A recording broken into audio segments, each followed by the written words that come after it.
probably should have just let you just talk about it the whole time. Right? Exactly. Well, thank you for joining us, Stefanie. You know, you're a motivational speaker, you're a generational leadership expert. You spent 15 years building teams and educating leaders on today's ever-changing workforce. You're the founder of two businesses, Talent Match, which is a recruitment and team building agency that specializes in team building within the beauty industry workforce, and Canvas Salon and Skin Bar, a 5-time recipient of the top 200 salons. And then in 2020, your focus now is exclusively on research, educational offerings, and the Talent Match technology. So welcome. Thank you.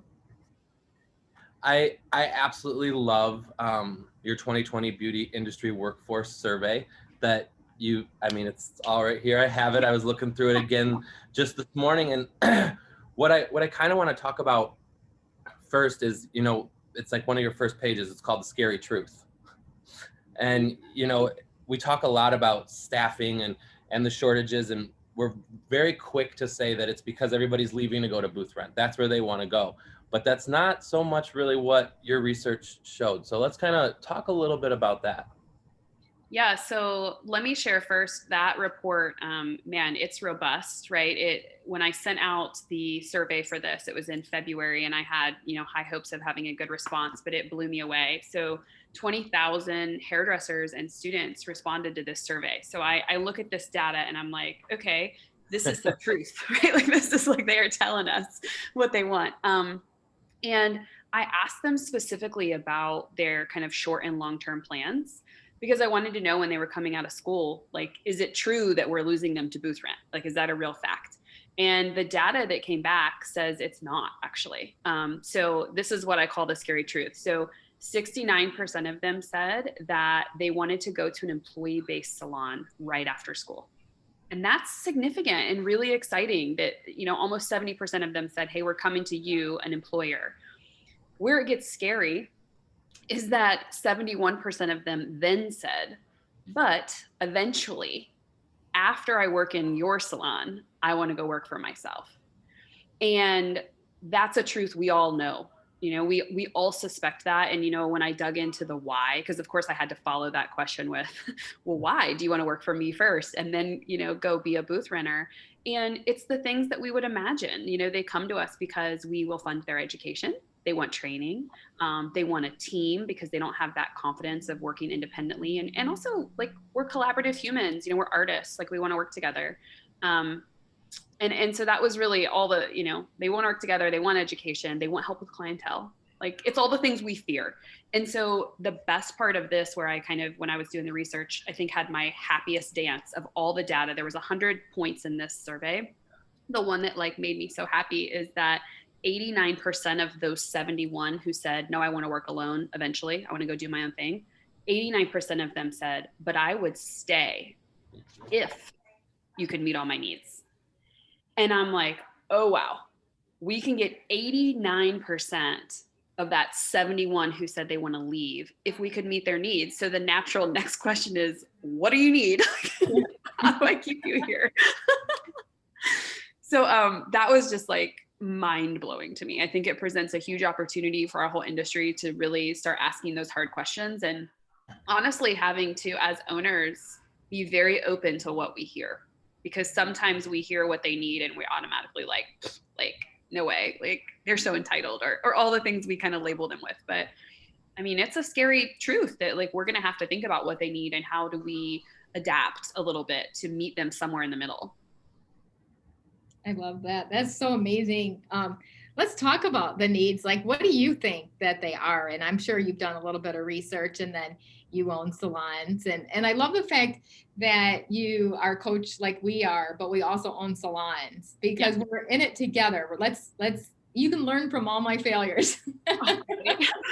On the spot failures. It was like yesterday, this is the mistake I made. Let me share with you. So it's one-on-one. So what have you found, Stefanie, and how have you grown yourself? And I love the fact that you've really transitioned yourself as well in 2020. What kind of transitions have you made? Well, to just start with, what do I think they need and what do I kind of focus on? First, very clearly from this report, and this is something I've always done in my business, they want goals. 94% of them said they want to work somewhere with goals.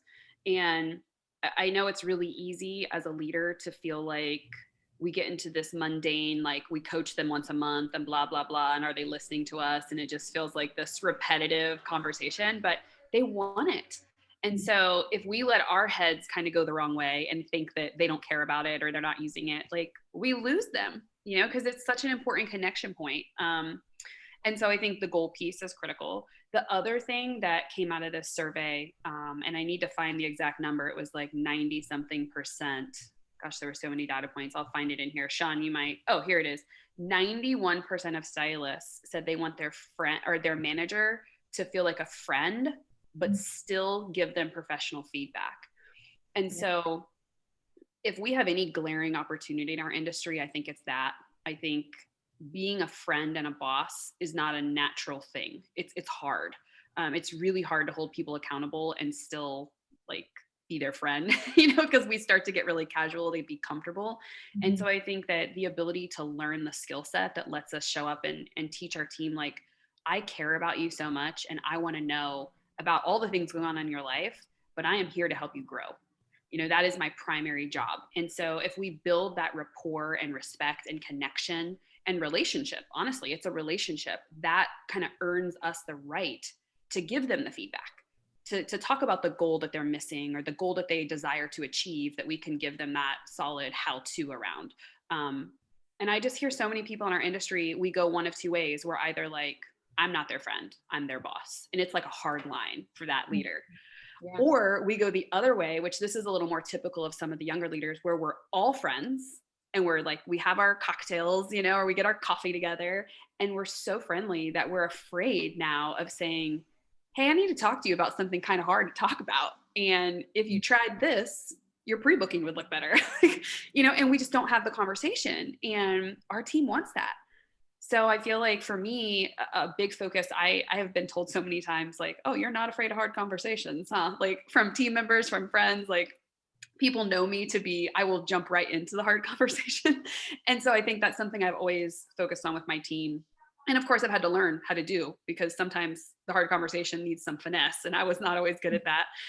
So it's been a skill that I've been learning, and I think we all need to learn it. We need to learn how to kind of own that power as a leader and recognize it's our job and our privilege to help people grow. Wow. I love that you said it's our privilege, and it really is an honor. We've always talked about the 5 levels of leadership. Sean and I, we do a 6-month course for salon leaders. And, the second one, I skipped it for years, probably like you, Stefanie. I think you and I are sisters, but I skipped building that solid, appropriate relationship. And I want to dig into that more, because I think that's really huge, because I know someone's listening right now, and this is the number one challenge. And I'm coaching a salon owner right now as we speak that is too friendly with his team, so to speak, and doesn't know how to hold them accountable. And I don't care what age you are, right? It doesn't matter. It doesn't matter if you're 20 or, 70, people still struggle with this. And kind of talk on your side, because I've been coaching my salon leaders on this. We've been studying the book, Radical Candor, and having each one of them present to each other. And we've been coming up with discoveries, and it's so true. People do. I totally agree. They want a friend and a boss. And kind of something, the first thing on my mind is solid, appropriate relationship. And I want you to expand on this, is if like, those who sin together are not going to stay together. Like, you've got to be integral. Like, you've got to build morality, into this. Because let's say I'm going out with a couple of the girls from work, I'm their boss, let's pretend, and we get drunk together and I say inappropriate things and I start gossiping about other team members. We all know, let's just call the elephant in the room. Yeah. This happens all the time, especially in the salon world. And so all of a sudden now I've got to hold that person accountable to something that they're doing in the salon. There's no way I can do it because I've already sinned. I've already gossiped about them. Yeah. So let's talk about that. How can they clean it up? Someone's listening right now and saying, oh Lord, that's me. How do I start over? How do I reframe? Well, first, I think we all have to just acknowledge that there is a boundary that lives between I'm your boss and I'm your friend. And you can be both, but you do sit in a more elevated position where you're leading somebody. And so when you get to that level, you have to recognize that you have a standard where you can't fall, you can't send together. Like you really got to hold yourself to a higher level of esteem. It doesn't mean you can't go out and have some cocktails with somebody, because you can, but you have to monitor how you show up and what you speak about and how you present yourself, right? Um, for me, when I hear them say I want to be friends with my manager, I think we could dive into that more. And what they're really saying is I want a relationship with Right. my manager. And so for the owners out there who feel like I don't want to be their friend, like I'm their boss, I think that we can dial that back a little and say, you just need to build a relationship where they know that you care. And they, like, the team's verbiage is friendship. For us, it could be relationship. And we could just think about, like, what are the stepping stones to building a great relationship? And, it's having rapport. So you have to take time to learn about your team and know about them beyond just they're coming to work every day, like learn a little bit about them, stop in the back room and have a cup of coffee and chit chat for a few minutes, like invite them out for coffee, take them to lunch, like take time to ask about their lives and reinvest in them as humans, just not just as stylists or estheticians or massage therapists. So that for me is first, is like relationship starts with rapport. And then if you want to be able to lead people properly, and we fall short here all the time, myself included, but we have to set really clear expectations. And that's a huge gap I see in the beauty space, is we just get, I call it casual to be comfortable, and we don't lay out, here's all the expectations, whether the expectation is a goal, whether it's a dress code requirement, whether it's a behavior requirement, like we just don't get really clear on it.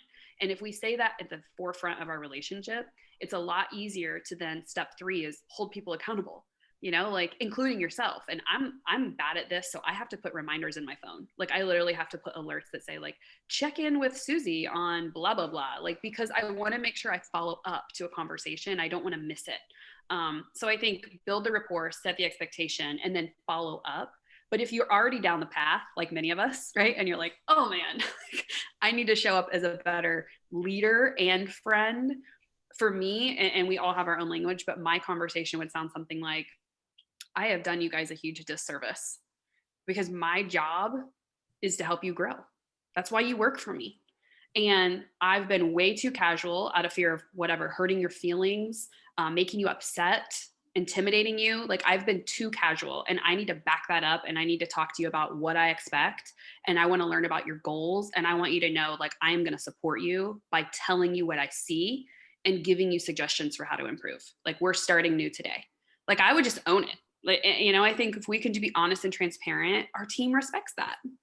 Yeah, I love it. You're so right. This is huge. And I would love for you to kind of share how you actually tangibly make it happen, because I think most of the time when I coach, salon owners are like, yeah, okay, I'll do it. But they don't have the follow through, like you were saying. And I would say that's probably been my weakest, and really coming up with really great ways to be able to do the follow through. So Sean and I are really trying to find a gate in that area of, okay, so what did we hold them accountable to again? How do we put this in writing? Because I noticed slips of paper gets lost for me. And I'm like, what was the conversation? So I just started Trello.com, and I'm hoping that will work. And that way we have like a system.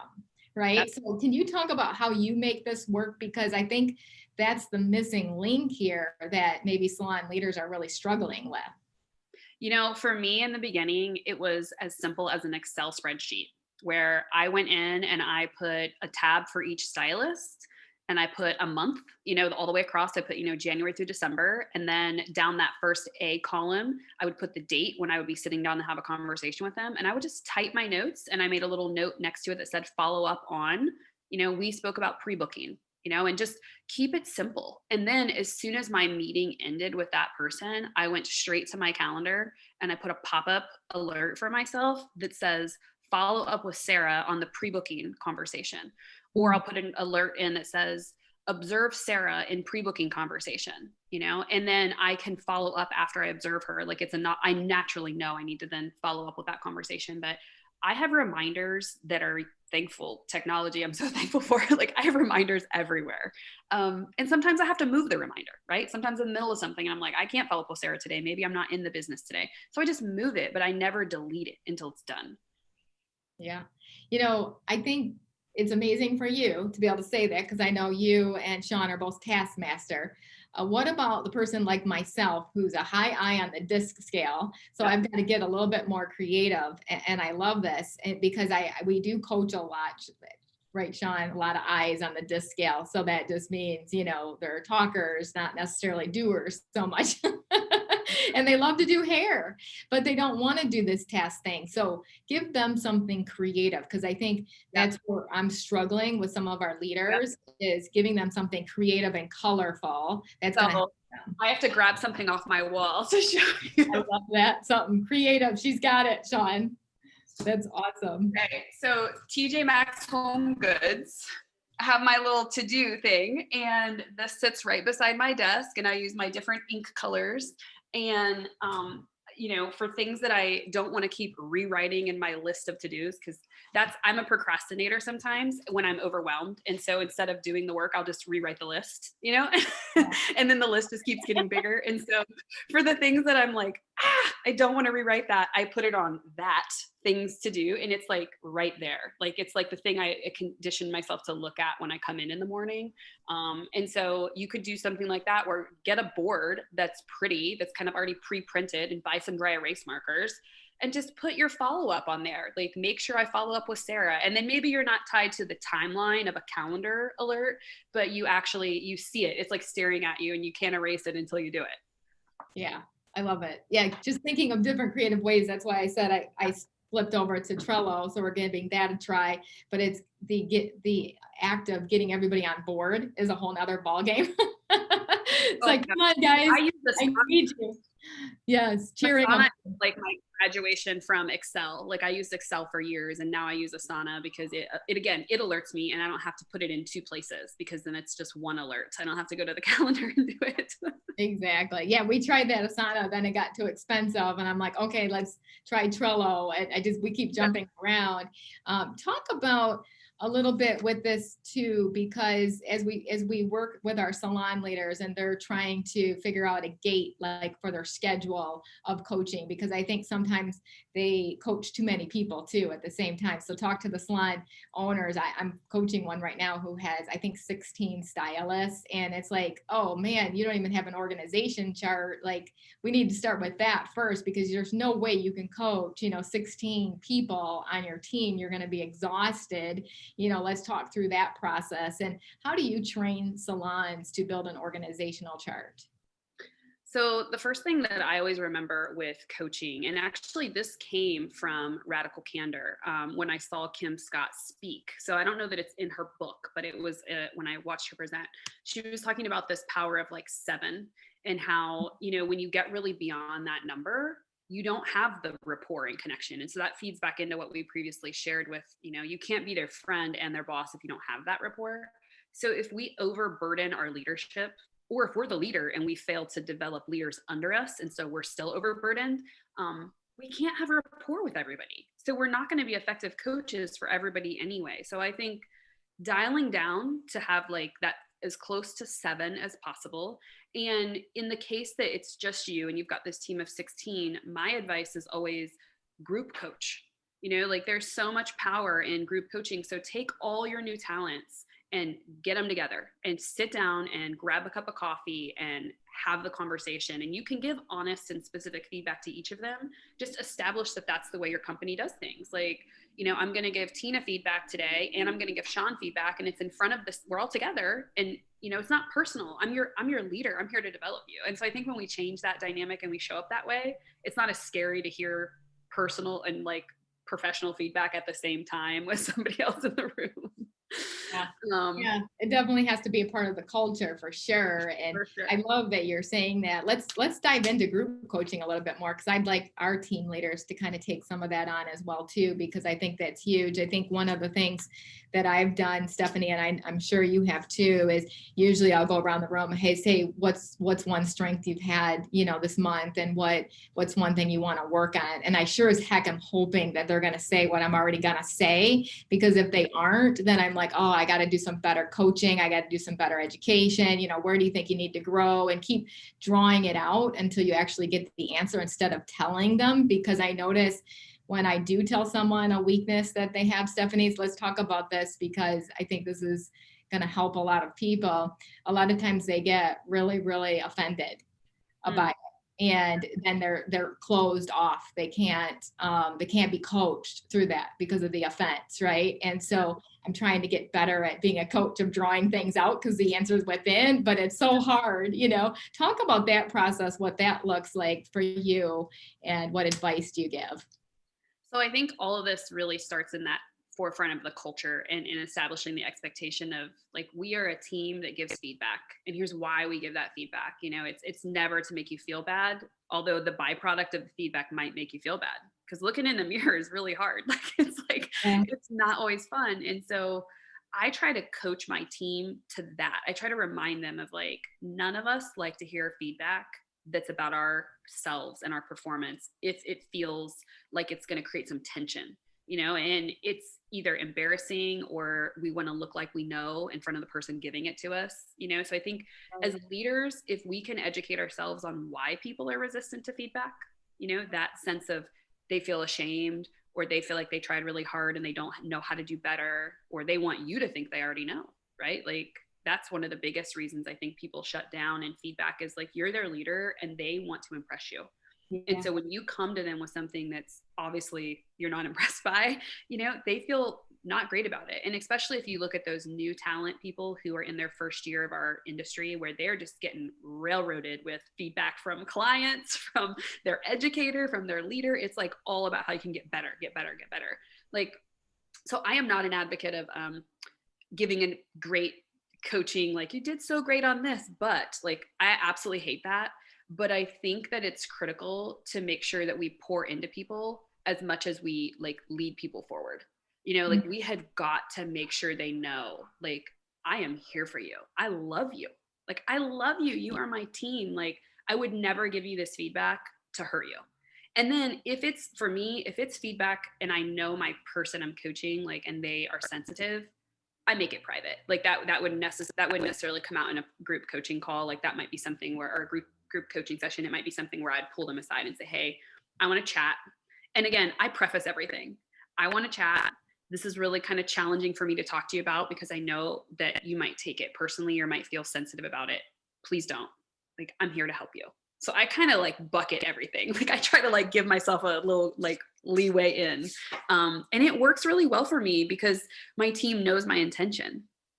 So I think that's the advice I would give, is like, share why you're about to give the advice, to help build on the culture that you already have. Yeah.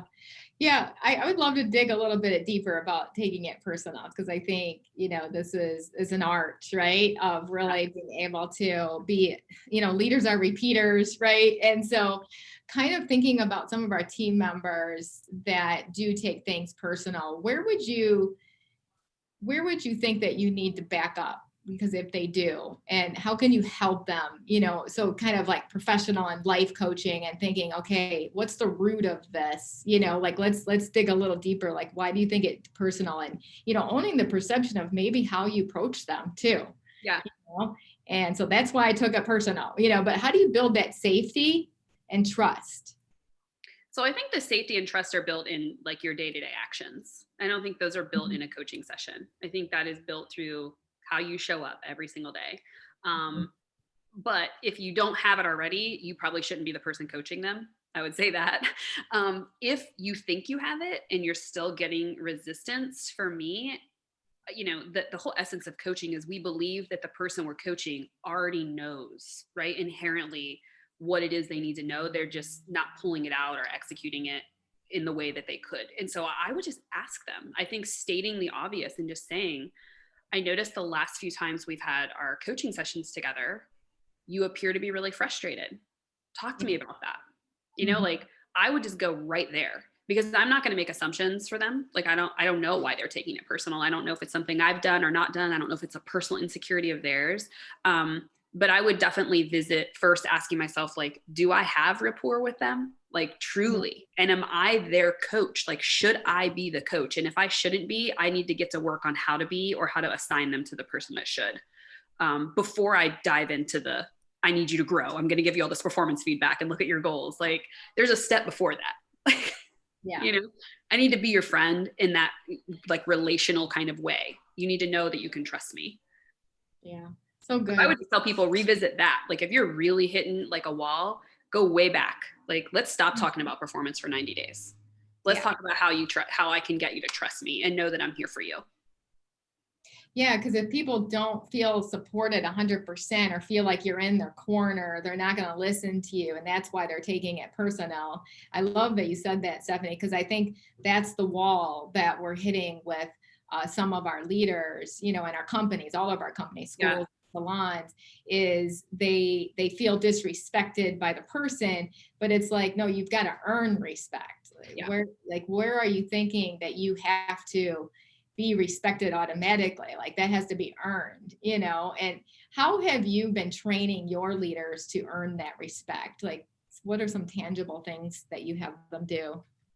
Well, I think first and foremost, it's getting really clear on expectations, because people will always let us down if they don't know what we're expecting of them. And that just destroys trust and destroys rapport. So I really train my leaders to make sure that they're crystal clear on what they need, and what they expect. And again, the follow-up is part of that, because if you don't, then, you know, it's like you just blab about what you say, whatever, and then people don't listen to you. So I think getting really clear on that. And then I just teach my leaders to just listen, you know, just listen. And if you feel a strong response to something, now might not be the time to respond. You know, like, you might need to pause and come talk to me, or go talk to one of the other leaders, or call a friend. Like, so I think that's the biggest advice that I really try to like laser focus with my leadership team, is to say, listen, like, it's okay to pause. Like, you don't have to solve the problem right now. And that's why I say, like, it's okay to back off of performance coaching. Like, if you're just trying to hound it and like get to an end, like, you're not going to get there, because there's something amiss. So I just say, pause,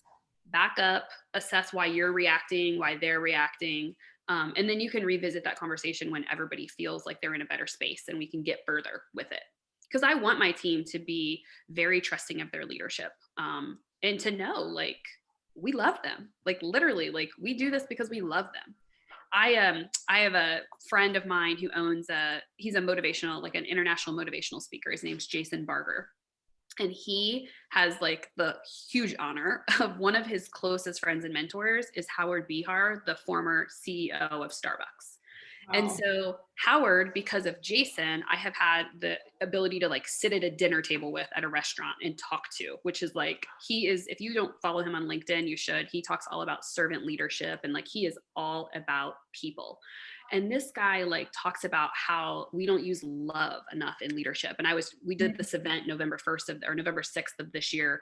And that's, he like just laser focused on that. Like, why don't we talk about love in business? Because like, we should love our team. And if you're not loving your team, how do you expect them to love you back and to perform at the level you want them to perform?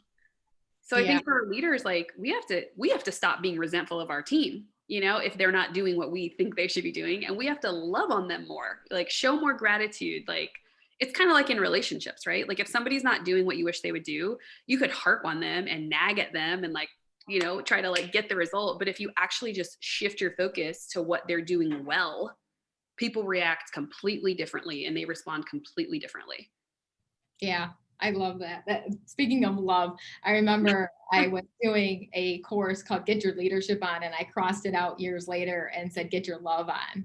Yeah. Because it really is, leadership is about love, period. And I kind of shifted the way I started to do business, Stefanie, which has been incredible, because as I hire people, I think about, would I partner with them? If I'm not going to partner with them, then they're not coming on board. I don't want them in my space, And so I really changed the way that I hire, and I have an actual list of what I'm looking for, a non-negotiable list. So let's hit the nail on the head here, because hiring and recruiting is everybody's pain point. And I know you have some solutions to this as well. So let's talk about what are the solutions in your mind as people move forward, and so that they don't have the lack of the waiting list. My God, Stefanie, Chick-fil-A and Starbucks have waiting lists for people working at them. Why don't our salons? What's going on? What are we missing? Well, I'll put it in like a big picture, what I believe is going on. And this is also why I think we have this misconception that we're losing everybody to booth rent out of school. All the big brands, and even outside of beauty, have gotten really good at what I call recruitment marketing. And what they're doing is they're telling a story. And they are telling a story about who they are as a team, who they are as a brand, why they do the work they do, what's amazing about them. Like, they're essentially bragging about themselves. And they're telling that to the world, and they're doing it through all the channels that we do it through to attract clients. And the reality of today's world is there are a lot of choices. If you're a stylist, anybody in the beauty profession, there are a lot of opportunities of places for you to work. So why would you pick that specific salon? And in most cases, we're not telling stories. We're leaving it to the big brands in and out of beauty to tell stories. And the rental suites are really good at a story. They are very good at you can be your own boss. You can make all the money. You can have the most flexible schedule. And I'll tell you that when I asked the question why they wanted to rent, those were the top 3 things, right? Schedule, flexibility, money.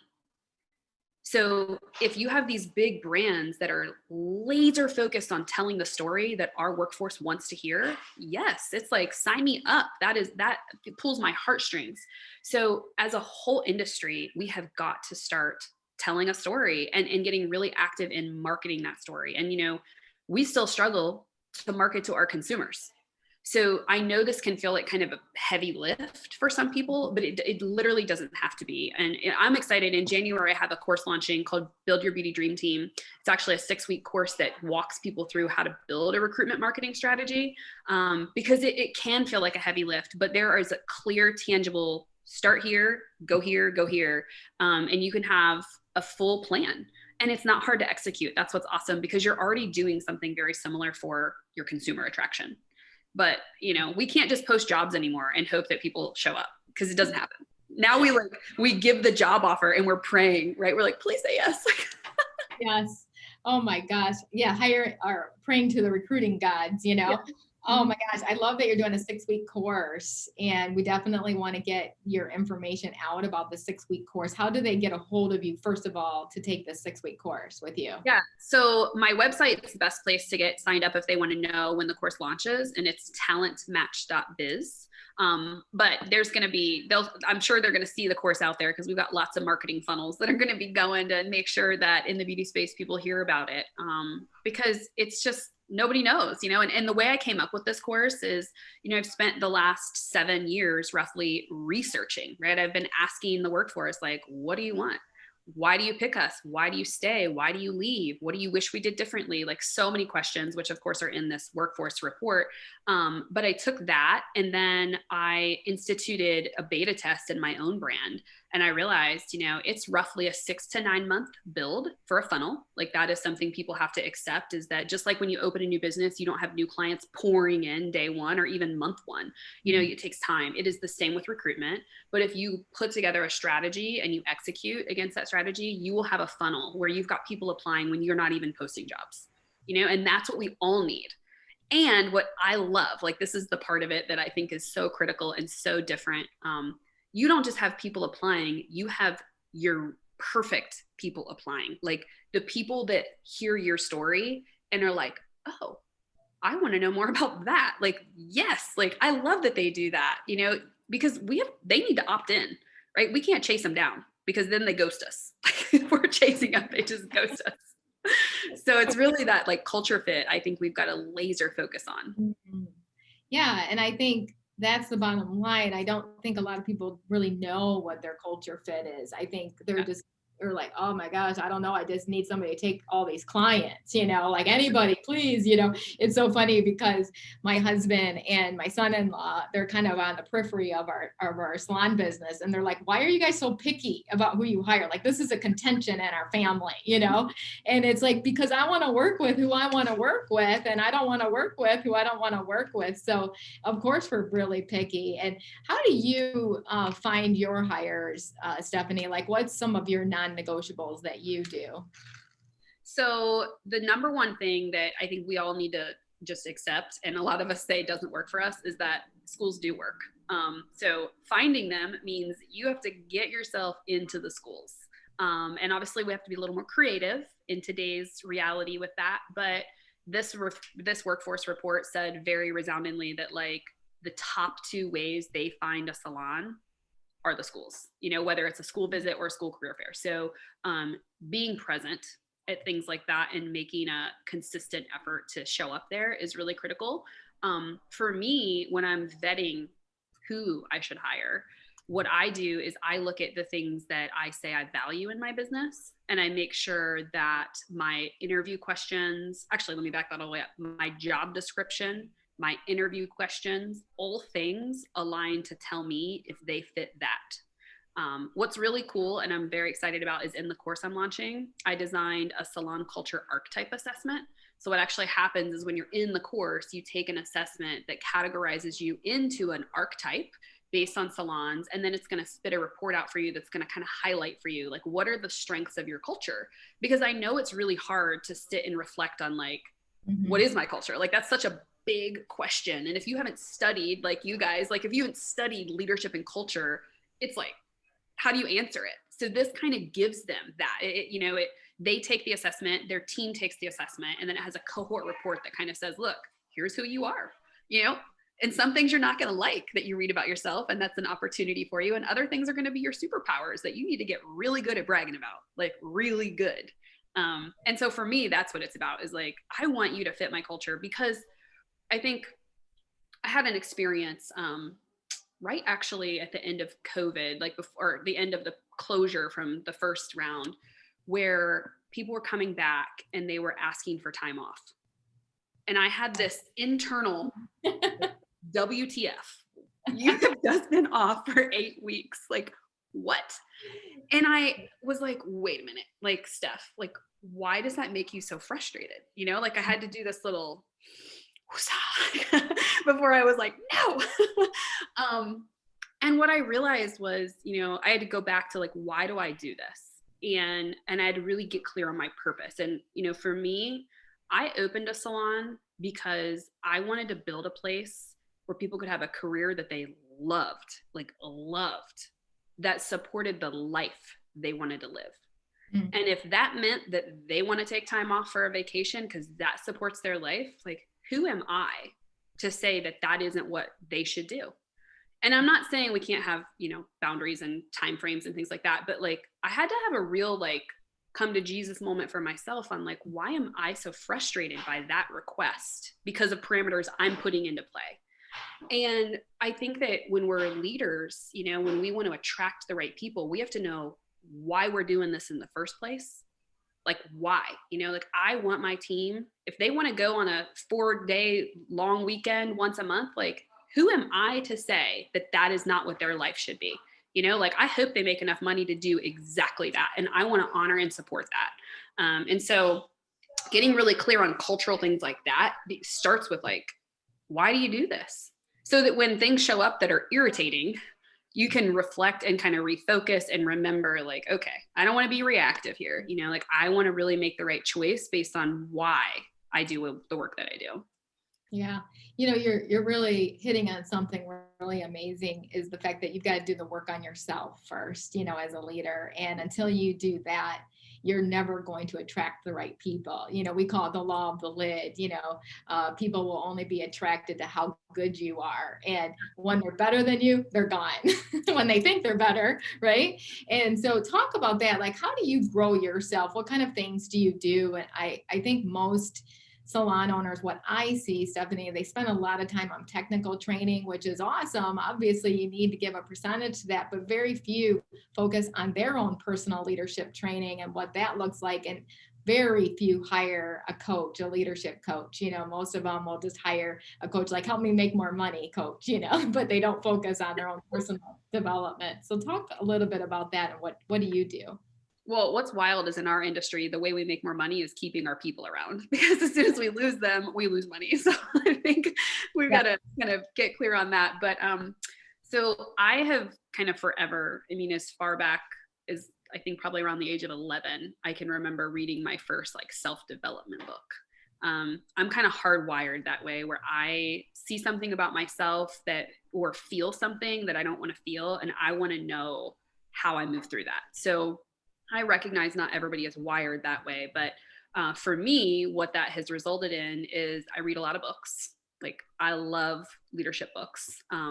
I certainly listen to podcasts. I think that's a good alternative for people that struggle to kind of sit down and read a book. But I invest in kind of 3 ways. One is I have a coach. Actually 4 ways. I have a coach and I have a therapist. So I have both, because I think that if we're not working on our own stuff, how are we ever going to help other people work on their stuff? So I go to my counselor/therapist once a month, and I go to my life coach once a month. And if anything's going on in life, I dial that up, like I see them more. The other thing is I try really hard to focus on gratitude. Like, that is such a critical thing for me. And that just comes from my faith, honestly. Like, I know that like God has given me everything I need. And if I can just turn that over and, get focused on why it's not my burden to carry and why I'm really happy I have the life I have, then that is such a release for me. And then I follow that up. I call it my resiliency plan. I'm like, I think of myself as like such a strong and resilient person. And it's because I dive into quotes that inspire me when my head's in the wrong place. If anybody's ever looked at my Instagram, right, that's all it is like quotes, my faith, and the tribe, the people, whether it's the counselor, whether it's the friend, you've got to surround yourself with those resiliency tools so that when you're feeling off, you have that solution. But I guess I would back up and even say, before you can get to resiliency, you have to commit to the awareness that when you're in a spot that things don't feel great or seem great, you need to seek the resiliency tool.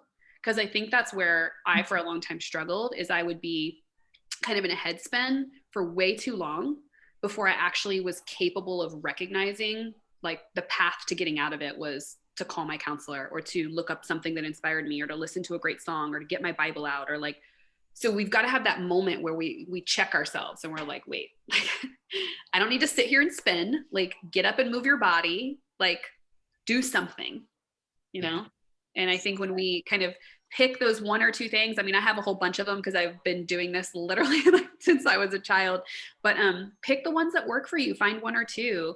I think move your body is the best way to start, because that literally physically clears your brain. That's what my coach would tell me is like, if you're in a spin and something's like overwhelming you, get up, take a 5-minute walk. Stop trying to solve the problem. Yeah, we've been calling those brain breaks, So I love it. I love that you're talking about a resiliency plan. This is crazy. I just did a class to all the education leaders for the Paul Mitchell schools called Be Resilient, and building your resiliency muscle. And so I'm going to steal that what you just said, build a resiliency plan. In fact, it's kind of interesting. Wynn Claybaugh, the dean of Paul Mitchell schools, said this, and I want to have you expand on this, because I think it's so important to be nice to your brain. Like, be careful what you allow into it, like what you were saying, and that's part of your resiliency plan. And he said, I refuse to badmouth anything in 2020. And that was a hit upside my head that I needed today. And so that's going to be one of my affirmations, to not allow anything else to spew out of my mouth that's negative, about 2020. What can you talk about that? And what's your advice? Well, I'm right there with him in that thinking, because we just go down the rabbit hole. It's like, as humans, it's so easy to just start up a conversation. How are you doing? Oh, life is so hard. 2020, blah, blah, blah. And it's so meaningless, right? Like, there's nothing fulfilling in that. But we all go there. It's the same as like, we all talk about the weather when there's nothing else to talk about. Like, we just go to whatever the place is. I think that more than ever, like my solution for kind of 2020 woes and staying positive are people. I mean, I need my people, and it's so hard, obviously, to be with the people that you want to be with, but to just make the time to use Zoom or FaceTime or a phone call or whatever, and just talk to the people that you trust and that you love, and just talk about how you're feeling. Because it's okay to feel like 2020 is crap. Like, it's all right to feel that way, but to sit and blab about how horrible it is and not actually think about what is great, or what you can focus forward on. It just sucks. It's literally soul sucking for me. So I think just for me, it's that tribe. Like, I need my people. I need to call them. If it means I need to cry for the first 5 minutes, fine. Because something's going to make me laugh, and then we're going to go another direction. Yeah.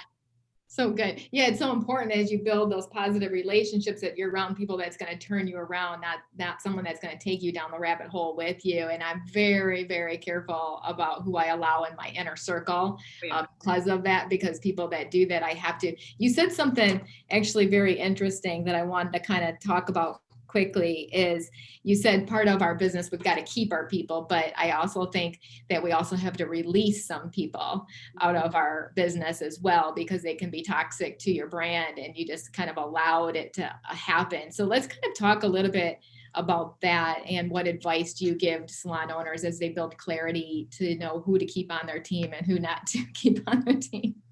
Yeah, I mean, I don't know that this is the right or wrong way to do it, but my kind of temperature gauge for if somebody belongs on my team is how they consistently make me feel. Yes. I want to love my team.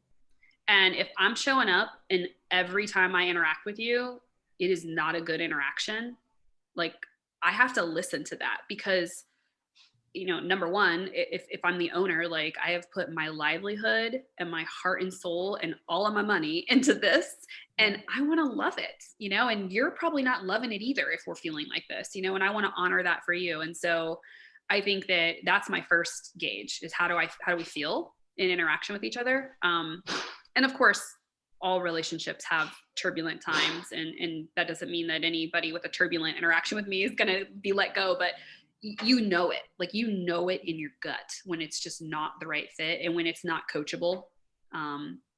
If somebody, and I had this interaction in my reality one time, and it was hard. There was a team member that I knew needed to go.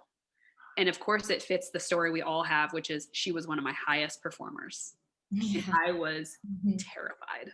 I'm like, it was like choking. Like, anytime the thought came into my brain that I should let her go, I was like, nope, I'm just not gonna think about that. And then the next event would happen that would be like, I hate my work. Because that's what would start to happen for me, is I felt like I didn't enjoy the work I was doing. And it was as a result of how this person was making me feel. And I didn't want to own that anymore. Like, no, I love my work. Like, I'm not going to let one person make me hate the work that I do or feel like I hate the work that I do. And so I'm a planner. I'm not a good at just like pull the Band-Aid and be done with it. I think you have to be strategic when you own business or businesses, and you have to think about, like, are you prepared for the hit that's going to happen? Because there is going to be a hit, and you have to own that. Like, yep, it's going to happen. But be prepared to take it and get yourself in the good position to just say, look, this isn't working anymore. But what it taught me was to get way better at hiring the right person and spending the first 6 months determining if they were the right fit. Like, cut them fast, and we say that even, hire slow, fire fast, but like that first 6 months, it kind of became a joke on my team that they would get afraid to come tell me things they didn't like about a new team member. Cause they're like, are you going to fire them? And I'm like, I don't know. Like, if it's not the right fit, it's not the right fit. And I have no apologies about that. Like, I don't want to have you be my top performer in 5 years and me hating my life and thinking that my bank account's about to tank, and my business isn't going to be in trouble because you've become this monster in my business. I just would never do that again. No, yeah, I've learned never again moments in my personal life and my business this year because of that. So it's so huge. We're such on the same page for sure. And I love that you said you spend the first 3 months, I say 3 months, but you said 6 months. So maybe I should extend that out a little bit. We are switching how we're doing onboarding because of that, we have a better written plan with that. And I feel like our salon leaders have a better grasp how that goes. And of course, in our schools as well, working on that process. So can you talk about maybe briefly some of the things that you do with your onboarding process to kind of check and see, are they the right fit for your brand? Yeah, so I think that most important is involving your whole team in the onboarding process, and also thinking that onboarding isn't like their first week. Onboarding is a period of time. And for me, it is truly like a 6-month period. And that first month is much more intensive, where we're having regular check-ins. So I meet weekly, or a leadership person on my staff meets weekly with that person. And it's like 5 minutes. It's literally just a pulse read, like, talk about the best part of this last week. What's the worst? How can I help you? We ask a couple of key questions. I'm of course monitoring if there's been any weird behavioral things or lateness or things that are just non-negotiable. Like for me, dress code and tardiness, non-negotiable. If we have problems with that in the first month, you're not going to work here. Like, I'm not putting up with stuff that's going to give me a headache over reasons that I think are stupid. So, we set those expectations really clearly, and we spend a lot of time building rapport that first month. Like, we let them know exactly what we expect of them, and we find out what they expect of us. And we spend a lot of time, there's a Starbucks around the corner from us, having coffee. We spend a lot of time talking about dreams. We spend a lot of time talking about why they do the work they do, like how feedback makes them feel, like why it's hard, what they expect this first year. Like, we just spend a lot of time talking about all the truths of your first year in the industry, because they don't know. And so I feel like if I don't give them that, and I'm using that as my pulse read the whole time, right? Like, am I vibing with them? Does the leadership like them? Does the staff like them? And I'm asking, I'll go in the back room on that new person's day off, and I'll just literally say, what's everybody think of Sherry? How's it going? And my team knows. I will ask that straight up, and it's not a gossip session. It's literally like, I'm looking for actual, is she vibing with the team? What are you really enjoying about her? Does anybody have feedback they'd like me to share with her? Do you want to share feedback with her? It's just a very open, transparent culture. Yeah. And it makes people uncomfortable, for sure. But, I think it takes that first year probably in my team to realize, like, really why we do that. Like, why are we so open and honest about good things and hard things? And it's because we love each other. Again, we're here to help each other. Yeah.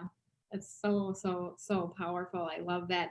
Yeah, I love it that you said that 2 of your pet peeves. So that's what it is, a pet peeve. Sean and I always talk about pet peeves. What's your pet peeve, And I'm starting to reiterate those things to our team members, especially to our leaders, because Sean and I would do weekly leadership meetings because we're not in a salon every single day. Yep. And so one of mine is just, you got to be honest.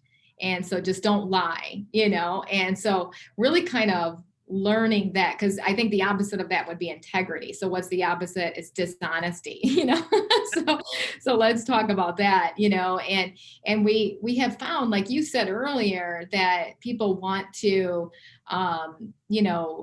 what's the word I want to use? Like, impress us so much that they don't want to let us down. And so there's the root of that maybe they were let down. And so I'm trying to do more life coaching with that, just to kind of maybe draw attention to it so that they can recognize it. What am I doing it? Have I not built safety? Because we'll do what we call failure parties. So Sean and I are like, okay, next week, come bring a failure to us, because we are so tired of you trying to impress us. Like, I am not a celebrity, I am a human being just trying to run a business. Like, hello, let's pull ourselves together and let's get excited about failure. And I think my team is just like, I can't believe she's okay with me failing, or losing thousands of dollars. I'm like, good, that was our $1,000 training, so what? Like, let's just move forward, and learn from it. So talk a little bit about that and some of your advice, and then Sean will take us home on this podcast. Yeah. Well, I am so Brene Brown, if we're talking about other authors that we love, she is like my favorite for kind of owning that vulnerability, like shame space where failure shows up. And something you said earlier, where you really control who you let into that inner tribe. She talks a lot about that, where, like, if you're going to get in the arena, right, she uses you're going to get your ass kicked. And that means you should be cautious of who's in the arena with you. And so when you're challenged or struggling or having a failure, like, it needs to be a safe space, or people won't want to share because they don't feel like you should be in their arena. you know? And so for me, again, starting from that get-go, like being open and vulnerable myself, just like you just expressed, let your team know, like, this is okay. Like, we all fail. And I think a big part of that for me, and I focus on this, I have 2 little kids. I have a 2 and a 3-year-old. Like, I apologize. Like, even to my 2 and 3-year-old, like, I apologize. I own, like, I made a mistake. I used the wrong tone of voice. I overreacted. My feelings were hurt. And so I acted this way. I'm really sorry. Like, I think as a leader, if I'm going to talk about failure, I have to also be willing to apologize so that they start to feel like I am a human. Like, I recognize I'm not perfect, and I'll own when I'm wrong. I'll own when I fail. I'll own when I succeed, right? The other side that people struggle with is bragging about when you're doing great, because we should. Like, we work really hard to do great work. And so I think we all have little brag points that don't have to be egotistical. You know, it's just literally like, we're so proud of ourselves, and we should be. Absolutely. Thank you so much, Stefanie. Thank you. I love that. So I just want to go back to your workforce survey, because I think it's just full of incredible statistics that like blew me away. And I'm going to touch on a few, and then anything that stuck out dramatically to you, because one of them that grabbed my attention was that 60% believe commission should start at 40% or less, which was a crazy statistic, because anytime you talk to stylists, at least the ones that I see, they all think they want 50, 55. So to actually see that 60%, think that it should be 40% or less was huge. And then another one that stuck out to me was 86% of stylists want to come to work and only be responsible for their craft. Yes. I was like, wow, okay. They literally just want to do hair. And that's a great reminder, because a lot of times we take our top stylists and say, you can be the manager because you're so good at doing this. Let's move you here. And then they get miserable. They don't like it and they move on. So looking at those statistics, what else from your survey just kind of stuck out that, just blew you away? Well, let me just elaborate quick on these two. So with the 86% only want to be responsible for their craft, I think this ties back to the meeting their needs. So there are going to be stylists whose needs are growth and development and responsibility, and I want to be a leader. And so they're going to thrive in that, path of growth. There's other ones that literally want to come to work and be an artist. They don't want to fold a towel. They don't want to clean a color bowl. Like, they don't want to do any of those things. And there's some place in the middle, right, that might make sense. And it's going to make sense per the brand and per the culture. But I think that identifying in your culture, like, who are you and what can you offer up is like, here's the work you get to do and here's the work we take on for you. That's part of your story for recruiting, because we know that people have certain criteria where they just want to focus on something specific, or they want to have a path. And it literally is everything from cleaning a color bowl to like becoming a leader. So I think we should all dig in there and know, like, what is it our team wants to spend their time on and what don't they? The commission piece, what was interesting to me is, while I agree with you, I was surprised that 60% said 40% or less. What that was bucketed around was this idea that you're paying for my education, and I get that. You're building my clientele, and I get that. You might be paying for salon cleaners to help me not have to wash color bowls or fold towels, and I get that. And so I think that what I learned from the survey was the transparency element of like us telling them, just like the story that the booth rental says you can work for yourself and make your own schedule. We have to tell them, right? We will handle all your scheduling for you. You don't have to worry about it, right? We will handle, building your clientele for you. You don't have to worry about it. The offset of that is, for this much time, here's your earning, and then you can grow to here. The thing that was interesting about the commission scale was that while they were okay with less in the beginning, it was by like year 5, almost all of them thought they should be at 50% or more. So there's a real short window. And that's a hard thing for the beauty space, because, in my own testing with my own brand and in other brands that I work with, it's a solid 7 years to that really high performer where they're taking home over $100,000 a year consistently. Like, they're in this really good space. And what we see is that anywhere from 2.8 to like 3.6 years is when they think, oh, I should do this on my own, And so we almost lose them, or we do lose them, because they think they could make more money somewhere else. And so we can't necessarily afford to pay them more at 3 years. Like, they're not making us much money at that point. So like, how do we offer them the other things they think they need? How do we get really honest with them about why the commission is what it is and when it can be different? And then that we are the people who can help it be different, right? Like, we're going to get you there.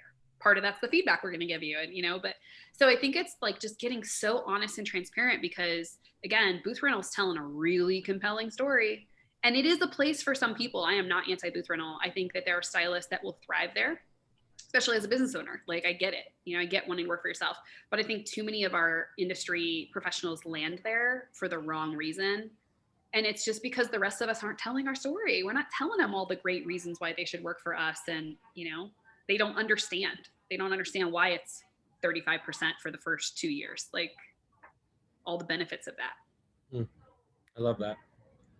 Well, thank you so much, Stefanie, for joining us today. As usual, you shared a wealth of knowledge, and we appreciate all that you are doing for the beauty industry for sure. Well, thank you. I'm really excited to be on to this next adventure and just get laser focused on what was my biggest pain point for sure, which is finding the right people. Yes, I think it's everybody's. I love that. So one more time, how people can get a hold of you, Stefanie? Yeah, so the best way to get a hold of me is just visit my website, which is www.talentmatch.biz. Beautiful. Thank you, Stefanie. You're amazing. Thank you, guys. Bye-bye. Thanks, Stefanie. Bye.